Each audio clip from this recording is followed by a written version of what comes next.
Hello friends, मैं नीतीश। आपका मेरे इस यूट्यूब चैनल नीतीश विद्यार्थी बीपीएससी पे स्वागत है। आज हम लोग बीपीएससी मेंस की एक नई श्रृंखला को स्टार्ट कर रहे हैं, जिसमें वर्तमान समय में ज्वलनशील वैसे सभी मुद्दे जो देश के समक्ष एक चर्चा का विषय बना हुआ है और जो वर्तमान में समसामयिकी से रिलेटेड है, जैसे एक राष्ट्र एक चुनाव, सीएए का मुद्दा, इलेक्ट्रोल बॉन्ड का मुद्दा। इन सभी बिंदुओं पर एक एक कर हम लोग विस्तार से चर्चा करेंगे। और इसी कड़ी में सबसे पहला जो हम लोग के सामने टॉपिक है वो है एक राष्ट्र एक चुनाव का। ये वर्तमान समय में एक बहुत ही ज़्यादा ज्वलनशील मुद्दा है, जो हम लोग के समक्ष आगामी बीपीएससी मेंस के हिसाब से बहुत ही ज़्यादा महत्ता अपनी रखता है। तो इसलिए हम लोग एक एक कर वैसे सारे इसके पॉइंट्स को, एक एक डायमेंशन को समझने का प्रयास करेंगे। हम लोग ये समझेंगे कि आखिर इसके क्या लाभ हो सकते हैं, एक राष्ट्र एक चुनाव के क्या लाभ हो सकते हैं, आखिर ये आवश्यक क्यों है, इसको इम्प्लीमेंट करने में हमारे समक्ष क्या क्या चुनौतियां आ सकती है, इसके लिए जो है भारत सरकार को कौन कौन से कदम उठाने चाहिए, और क्या एक राष्ट्र और एक चुनाव की जो अवधारणा है वो भारत के लिए बिल्कुल नई है। ये सभी पॉइंट को हम लोग एक एक करके आसानी से समझने का प्रयास करेंगे, ताकि मेंस में अगर इसके अनुरूप कोई भी प्रश्न आए तो उसे आसानी से हल करने में हम लोग सक्षम रहें। तो इसी के तहत सबसे पहले हम लोग यूपीएससी और पिछले एग्ज़ामों में जो प्रश्न पूछे गए हैं उसको सबसे पहले देख लेते हैं कि क्या क्या प्रश्न पूछे गए। तो प्रश्न पूछा गया था यूपीएससी 2017 में कि लोकसभा और राज्य विधानसभाओं के एक साथ चुनाव प्रचार में खर्च होने वाले समय और धन की मात्रा को सीमित कर देंगे, लेकिन यह लोगों के प्रति सरकार की जवाबदेही को कम कर देगा। इस पे चर्चा कीजिए। तो यहाँ पे देखिए क्या कह रहा है कि अगर लोकसभा और राज्य विधानसभा का एक साथ अगर चुनाव करवाया जाए तो चुनाव प्रचार में जो पैसा खर्च होता है और जो समय खर्च होता है वो तो सीमित हो जाएगा, लेकिन यह जो है वो सरकार की जो जवाबदेही होती है लोगों के प्रति उसको कम कर देगा। इस पे आप चर्चा करें। तो ये क्वेश्चन है। सेकंड क्वेश्चन देखिए। तो सेकंड क्वेश्चन है कि एक राष्ट्र और एक चुनाव से आप क्या समझते हैं या क्या अभिप्राय है, इसके पक्ष में यानी कि इसके क्या क्या लाभ हो सकते हैं ये लिखना है, और इसके विपक्ष में यानी कि इसके क्या क्या दोष हैं एक राष्ट्र एक चुनाव के, वो भी लिखना है। ये भी हम लोग समझने का प्रयास करेंगे। फिर नेक्स्ट क्वेश्चन पे आइए। नेक्स्ट क्वेश्चन है कि हालांकि वर्तमान संवैधानिक ढांचे के भीतर एक राष्ट्र एक चुनाव की व्यवहार्यता पर विचार विमर्श की आवश्यकता है, इस अवधारणा में संभावित लाभ हैं। मतलब कि ये पूछ रहा है कि देखिए एक राष्ट्र और एक चुनाव जो है वो भारत के लिए कितना सही होगा, तो इस पे तो विचार विमर्श की ज़रूरत है, लेकिन अगर ये जो अवधारणा है ये इम्प्लीमेंट अगर होता है तो इसमें संभावित लाभ क्या क्या हो सकते हैं उनको दर्शाना है, ये बोल रहा है। ठीक है। नेक्स्ट क्वेश्चन की अगर बात करें तो नेक्स्ट क्वेश्चन है कि एक राष्ट्र और एक चुनाव की जो अवधारणा है उस पर चर्चा करना है कि आखिर ये जो एक राष्ट्र एक चुनाव बोल रहा है सब वो है क्या, और आवश्यकता के साथ साथ इस मुद्दे से जुड़ी चिंताओं का भी आलोचनात्मक विश्लेषण करें। मतलब समझिए, यानी कि इसका जो आवश्यकता है वो क्यों है, यानी कि इसको लाने से आपके ऊपर सभी के ऊपर क्या इम्पैक्ट पड़ेंगे, अच्छा वाला इम्पैक्ट वो लिखना है, यानी कि इसके एक तरह से लाभ लिखना है। फिर इससे जुड़ी जो चिंताएं हैं कि इसको अगर इम्प्लीमेंट करने में क्या क्या दिक्कत महसूस हो सकता है, आम आदमी पर क्या इसका निगेटिव इम्पैक्ट पड़ेगा, वो भी लिखना है। तो ये भी पॉइंट हम लोग समझेंगे। साथ ही साथ एक है कि एक साथ चुनाव भारत की लोकतांत्रिक प्रक्रियाओं और शासन की प्रभावशीलता को बढ़ाने में योगदान देंगे। परीक्षण करना है, यानी कि क्वेश्चन कह रहा है कि देखिए एक साथ चुनाव अगर हम करवाते हैं तो भारत का जो लोकतांत्रिक प्रक्रिया है और शासन की जो प्रभावशीलता है वो बढ़ जाएगी। कैसे, आप परीक्षण कीजिए। तो ये चीज़ जो है हम लोग को यहाँ से समझना है। तो आइए इसके विभिन्न पॉइंट्स को और विभिन्न डायमेंशन को हम लोग समझने का प्रयास करते हैं। तो इसी के तहत हम लोग इसके लाभ और ये आवश्यक क्यों है ये पढ़ेंगे। इसको लाने में क्या क्या दिक्कत है और अगर ले आते हैं तब क्या क्या दिक्कत है, वो चुनौतियों के अंतर्गत पढ़ेंगे। इसके लिए सरकार को क्या क्या कदम उठाना चाहिए ये हम लोग पढ़ेंगे। और फिर हम लोग ये भी जानने का प्रयास करेंगे कि क्या एक राष्ट्र और एक चुनाव की जो ये अवधारणा है ये भारत के लिए कोई नई बात है या पहले भी एक राष्ट्र एक चुनाव के आधार पे हम लोगों ने भारत में चुनाव को होते देखा है। तो आइए हम लोग विस्तार से देखते हैं। तो सबसे पहले अगर एक राष्ट्र और एक चुनाव से संबंधित मेंस में कोई भी प्रश्न आए तो उसका 3 फॉर्मेट जो मेंस का होता है वो होता है, एक इंट्रो वाला पार्ट होता है, एक होता है मेन बॉडी और फिर लास्ट में होता है कॉन्क्लूजन। तो ये पार्ट जो होता है इंट्रोडक्शन का सबसे पहले हम लोग वो देखेंगे। मेन बॉडी के तहत इसके लाभ, चुनौतियाँ और क्या क्या कदम उठाए जाने चाहिए ये सब हम लोग देखेंगे। और इंट्रोडक्शन और मेन बॉडी के बाद जो पार्ट बच जाता है वो कंक्लूजन वाला होता है, तो उसको हम लोग अपने हिसाब से डिज़ाइन करके वहाँ पे लिख सकते हैं। ये क्वेश्चन में क्या पूछा है उसी हिसाब से कंक्लूजन लिखें, ठीक। तो आइए सबसे पहले इंट्रोडक्शन वाले पार्ट में हम लोग लिखेंगे कि एक राष्ट्र एक चुनाव का तात्पर्य पूरे देश में चुनावों की आवृत्ति को कम करने के लिए लोकसभा और राज्य विधानसभा चुनावों को एक ही समय पर कराने से है। यानी कि चुनावों की आवृत्ति, यानी कि मान लीजिए कि पूरे साल चुनाव होते रहें तो यहाँ पे आवृत्ति ज़्यादा है, लेकिन पूरे साल में मान लीजिए कि 1 या 2 चुनाव हो तो यहाँ पे चुनाव की आवृत्ति कम होगी। तो पूरे देश में चुनाव की आवृत्ति को कम करने से है, जिसमें लोकसभा और राज्य विधानसभा चुनावों को एक ही समय पर कराने का इसका उद्देश्य है। ये हुआ इसका इंट्रोडक्शन और इसी को हम लोग करेंट के साथ रिलेट कर देंगे कि हाल ही में केंद्र सरकार द्वारा एक राष्ट्र एक चुनाव योजना की व्यवहार्यता पता लगाने के लिए गठित रामनाथ कोविंद समिति, जो कि पूर्व राष्ट्रपति थे, उन्होंने अपनी रिपोर्ट राष्ट्रपति द्रौपदी मुर्मू को सौंपी है। यह हम लोग करेंट सिनेरियो से जो है इसको रिलेट कर दिए। अब हम लोग देखिए यहाँ पे देखेंगे कि 1 नेशन 1 इलेक्शन के लाभ क्या क्या हो सकते हैं, या प्रश्न पूछे कि भारत के लिए 1 नेशन और 1 इलेक्शन की आवश्यकताओं पर आप प्रकाश डालिए। तो यहाँ से आप ये पॉइंट्स लिख सकते हैं। इसको लिख सकते हैं कि सार्वजनिक धन की बचत होगी, सरकारी नीतियों का समय पर क्रियान्वयन होगा, मतदाता थकान में कमी होगी तथा मतदाताओं की भागीदारी भी बढ़ेगी, प्रशासनिक व्यवस्था और सुरक्षा बल पर पड़ने वाले तनाव में भी कमी आएगी, राष्ट्रीय एकता और अखंडता को भी बढ़ावा मिलेगा और साथ ही साथ इसका एक और लाभ होगा कि देश जो है इलेक्शन मोड से अलग हटकर विकास संबंधी गतिविधियों पर ज़्यादा केंद्रित हो पाएगा। एक और है कि नेताओं के द्वारा जो लोक लुभावन वायदे किए जाते हैं उनमें कमी आएगी और वे अपनी कार्यों को प्राथमिकता देंगे। देखिए एक चीज़ को आप थोड़ा यहाँ पे समझिए कि आपके पास मेंस में 4 पेज या 4.5 पेज लिखने के लिए आएगा। तो अगर आप सबसे पहले इंट्रोडक्शन देते हैं तो उसमें ही लगभग 1/4 पेज बचेगा, उसका हिस्सा बाकी आपका इंट्रोडक्शन में ख़त्म हो जाएगा। थोड़ा सा आप इसको आगे बढ़ाइएगा तो इस पॉइंट को लिखते लिखते आपका ये सब पॉइंट को जब आप लिखिएगा तो सेकेंड पेज का आधा हाफ आपका ख़त्म हो जाएगा। और फिर जो है इसी को अगर इसी सब पॉइंट को अगर 2-2 लाइन में भी इलेबोरेट करते हैं तो ये तीसरा पेज जो है भरने के करीब में आ जाएगा। तो आपके पास कंटेंट की कमी नहीं है, बस इसको 5-6 पॉइंट को याद कर लेना है और इसको जा कर के लिख देना है।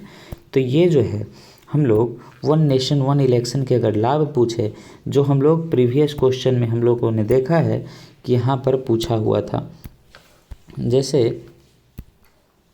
यहाँ पे नहीं, लाभ जो पूछा था यहाँ पे पूछा था कि बताइए इसके पक्ष और विपक्ष में क्या क्या तर्क है। तो पक्ष में हम लोग देख सकते हैं कि क्या क्या उसके लाभ हैं, यहाँ पे हम लोग लिख सकते हैं। और यहाँ पे देखिए कि संभावित लाभ पर चर्चा कीजिए, तो इसमें भी हम लोग लाभ लिख सकते हैं। तो ये सब पॉइंट को हम लोग लिख सकते हैं। अब देखिए इसी को इलेबोरेट करना है कि नीति आयोग की रिपोर्ट के अनुसार देश में प्रत्येक वर्ष कम से कम एक चुनाव तो होता ही है, और इन चुनावों में आर्थिक लागत के अलावे अन्य वित्तीय लागत भी खर्च होते हैं। एक राष्ट्र एक चुनाव की अवधारणा इन वित्तीय खर्चों को नियंत्रित करने में अहम भूमिका का निर्वहन करेगा। ये हो गया। दूसरा पॉइंट हम लोग लिख रहे हैं कि कई राजनीतिक विश्लेषक देश में लगातार चुनावी गतिविधि को नीति निर्माण तथा उसे लागू होने में एक बड़ी बाधा मानते हैं, क्योंकि आदर्श आचार संहिता लागू होने की स्थिति के कारण सरकार किसी महत्वपूर्ण नीति की घोषणा या उसका क्रियान्वयन नहीं कर सकती। जैसे देखिए हाल ही में क्या हुआ है कि इलेक्शन है 2024 का लोकसभा इलेक्शन, और मॉडल कोड ऑफ कंडक्ट जो होता है यानी कि आदर्श आचार संहिता जो है ये लागू हो गया है। तो इसके बाद क्या होता है कि कोई भी जो नीति है उसका क्रियान्वयन भी नहीं किया जा सकता है और न ही उस नीति का घोषणा किया जा सकता है। और देखिए देश में ऐसा ऐसा चुनाव आते ही रहता है। चुनाव मान लीजिए कि बार बार आएगा, तो बार बार जो है एमसीसी यानी कि आदर्श आचार संहिता जो है लगता रहेगा, और बार बार इसके लगने से जो नीति है उसको अच्छे से घोषणा भी नहीं किया जाएगा और न ही उसको क्रियान्वित किया जाएगा। तो ये जो है उसके लिए एक इम्पॉर्टेंट चीज़ हो जाता है, यही बोल रहा है। उसके बाद देखिए कई राजनीतिक विश्लेषक का मानना है कि बार बार चुनाव से मतदाता की थकान और उसकी भागीदारी में कमी आ सकती है। एक समकालिक चुनाव प्रणाली मतदाताओं को फिर से आकर्षित कर सकती है और उच्च मतदान प्रतिशत को जन्म दे सकती है। ये हुआ कि वन नेशन वन इलेक्शन का एक ये भी फायदा है कि ज़्यादा से ज़्यादा मतदान होगा, यह भी अनुमान लगाया गया है। फिर है कि कई राजनीतिक विश्लेषक या विशेषज्ञ इस बात को भी रेखांकित करते हैं कि बार बार होने वाले चुनाव से भारी मात्रा में सुरक्षा बलों की तैनाती की जाती है। जैसे जब जब चुनाव होता है मान लीजिए तो ढेर सारा सुरक्षा बल की यहाँ पे तैनाती की जाएगी, और एक राष्ट्र एक चुनाव की अवधारणा के तहत बार बार पुलिस बलों की तैनाती नहीं की जाएगी, जो प्रशासनिक दृष्टिकोण से भी उचित होगा। मान लीजिए कि बार बार इन्हें के फोर्स ओने कर रहे हैं, इधर का फोर्स उधर कर रहे हैं, तो यहाँ पे जो है जितने फोर्स इधर उधर होगा यानी कि प्रशासनिक व्यवस्था कहीं ना कहीं तो आपको मैनेज करना पड़ेगा। जहाँ से आप फोर्स को ला रहे हैं किसी प्रॉपर राज्य में चुनाव है वहाँ पे ला रहे हैं तो वहाँ पे फिर मैनेज करना पड़ेगा, जहाँ पे आप फोर्स ला रहे हैं जहाँ से ला रहे हैं वहाँ भी मैनेज करना पड़ेगा। तो इन सभी चीज़ों को देखना पड़ता है, ठीक है। साथ ही साथ बार बार चुनावों में शिक्षकों तथा अन्य सरकारी कर्मियों की संलग्नता शिक्षण तथा अन्य कार्यों को भी प्रतिकूल रूप से प्रभावित करता है। इस प्रकार एक राष्ट्र एक चुनाव मानवीय संसाधन का बेहतर उपभोग का भी मार्गदर्शक बनेगा। देखिए कोई भी सरकारी विद्यालय होता है, सरकारी विद्यालय में जो जो टीचर होते हैं उन सभी टीचरों को तो उनमें से कुछ टीचरों को क्या होता है कि चुनाव ड्यूटी में लगा दिया जाता है। चुनाव ड्यूटी में लगा दिया जाता है जबकि टीचर जो हैं वहाँ पे बच्चों को पढ़ाने के लिए हैं। तो एक बात बताइए वहाँ पे शिक्षण कार्य जो हुआ वो अवरुद्ध हुआ कि नहीं। जो पहले 5 टीचर पढ़ाते थे अब वहाँ पे 2 टीचर या 3 टीचर चल गए हैं इलेक्शन ड्यूटी में, तो बच गए मात्र 2 टीचर। अब 2 टीचर को ही सारा क्लास लेना पड़ेगा। या तो अगर हम देखें तो कई सरकारी स्कूल में भी पोलिंग बूथ बना दिया जाता है, और पोलिंग बूथ जब बना तो वहाँ पे भी पढ़ाई का लिखाई का कार्यक्रम जो है वहाँ पे ठप हो गया। तो वो भी कहीं ना कहीं दिक्कत ही है बार बार पोलिंग बूथ बनने से। ये हुआ। कई विश्लेषक का यह भी मत है कि देश हमेशा ही चुनावी मोड में होने के कारण राजनीतिक दूरदृष्टता की जो है कमी हो जाती है तथा सभी पार्टियां जो हैं लोक लुभावनवादों से अपने वोट बैंक को साधने का प्रयास करती है। इस संदर्भ में एक राष्ट्र एक चुनाव की अवधारणा दूरदृष्टि राजनैतिक विचारधारा का वाहक बनेगा, ठीक। तो इतना सारा पॉइंट हम लिख देंगे तो पेज वहाँ पर ऐसे ही भर जाएगा 4 के चारों पेज, ठीक है। अब देखिए कि उपयुक्त बिंदुओं के माध्यम से हमने एक राष्ट्र एक चुनाव के विभिन्न लाभों को संदर्भित किया, परंतु एक राष्ट्र एक चुनाव लागू करने के समक्ष कई प्रकार की चुनौतियां भी हमारे सामने हैं जिन्हें हम इन बिंदुओं के माध्यम से प्रतिबिंबित होते देख सकते हैं। अब इसकी हम चुनौतियां देखेंगे, क्या क्या चुनौतियां। एक राष्ट्र एक चुनाव के विभिन्न चुनौतियां। तो देखिए क्या है कि एक साथ अगर हम चुनाव करवाएं तो बहुत ही ज़्यादा अवसंरचना, जैसे बहुत ज़्यादा वीवीपैट, बहुत ज़्यादा ईवीएम्स, बहुत ज़्यादा मानव संसाधन का ज़रूरत पड़ेगा, और साथ ही साथ जो उसका बजट है चुनाव का वो भी बहुत ज़्यादा बढ़ जाएगा। तो ये एक चुनौती हमारे सामने है। दूसरा कि मतदाताओं का निर्णय जो है प्रभावित हो सकता है। मान लीजिए कि जैसे एक राष्ट्र एक चुनाव के तहत लोकसभा चुनाव और विधानसभा चुनाव एक ही साथ है। जब दोनों चुनाव एक ही साथ है तो लोकसभा जो है राष्ट्रीय स्तर का चुनाव है और विधानसभा का जो चुनाव है वो राज्य के स्तर का चुनाव है।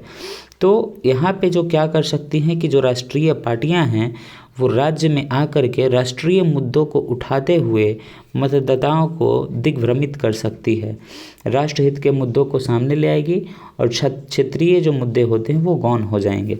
तो यहाँ पे मतदाताओं के निर्णय को भी प्रभावित कर सकती है, ये भी एक चुनौती है।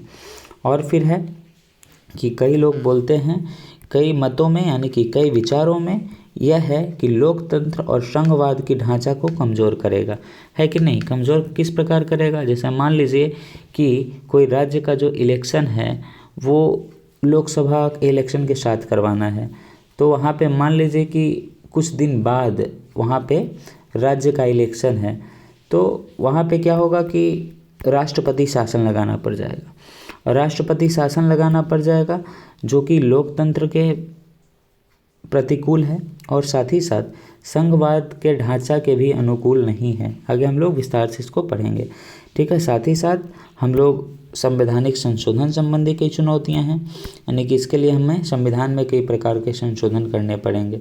फिर है कि चुनावी मुद्दों में कमी होना, वही जो यहाँ पे हम बताए थे कि पहले जो है अलग अलग चुनाव होते थे, विधानसभा के, लोकसभा के, तो विधानसभा के लिए अलग चुनावी मुद्दा, लोकसभा के लिए अलग चुनावी मुद्दा होता था, ठीक है। राज्य का अपना चुनावी मुद्दा अलग होता था और देश के लिए अपना चुनावी मुद्दा अलग होता था।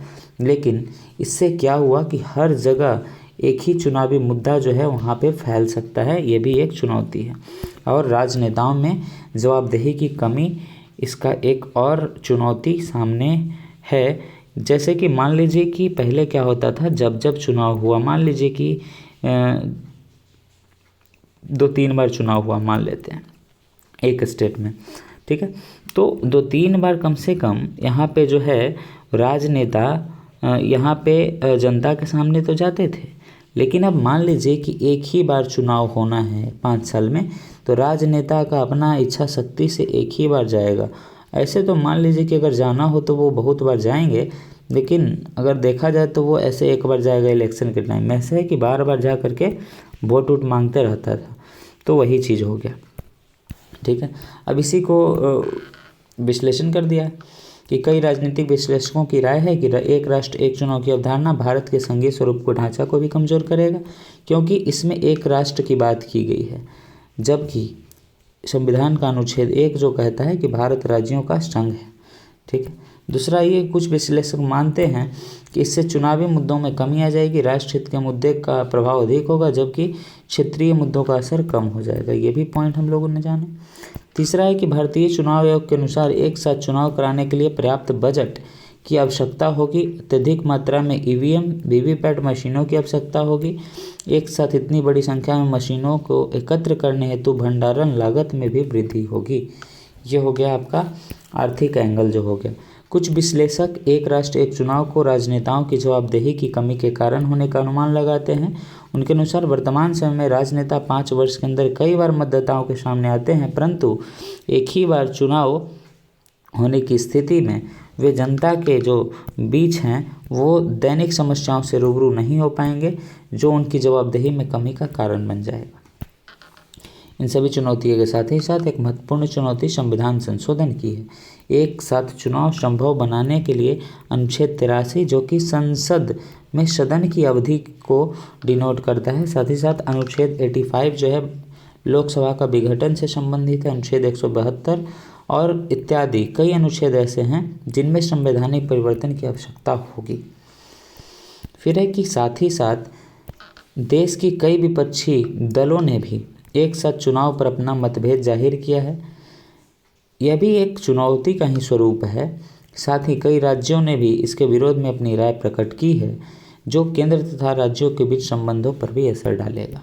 साथ ही साथ एक चुनाव कराने के लिए किसी राज्य का चुनाव स्थगित भी करना होगा, जो केवल राष्ट्रपति शासन के माध्यम से ही किया जा सकता है, और यह लोकतंत्र और संघवाद की स्थिति के विपरीत है।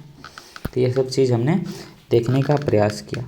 अब आइए हम जानते हैं कि क्या ये जो एक राष्ट्र और एक चुनाव की अवधारणा है, यह भारत के लिए कोई नई बात है या पहले भी हम लोग देख चुके हैं।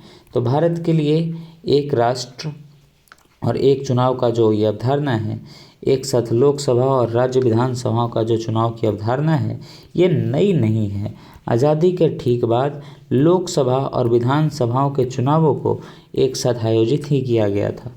1952 में, 57 में, 62 में और 67 में, यानी कि लगातार 4 लोकसभा चुनाव तक जो क्या हुआ कि एक ही साथ विधानसभा का और लोकसभा का चुनाव हुआ था। लेकिन 1968-69 में, यानी कि 67 के बाद जो 68 और 69 आया, 68 और 69 के दौरान जो है कुछ राज्य का जो विधानसभा है वो भंग हो गया था।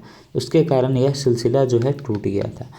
नहीं तो पहले जो 4 लोकसभा चुनाव थे वो एक राष्ट्र और एक चुनाव के तहत ही संपन्न हुए थे। चलिए, ये सारे जो पॉइंट्स हैं वो हमने एक एक करके देखा। तो इन सभी प्रश्नों को आप हल कर सकते हैं, अच्छे से हो जाएगा। पक्ष और विपक्ष में तर्क हो या इसके लाभ हों, इन सभी प्रश्नों को आप आसानी से उत्तर दे सकते हैं। चलिए, धन्यवाद।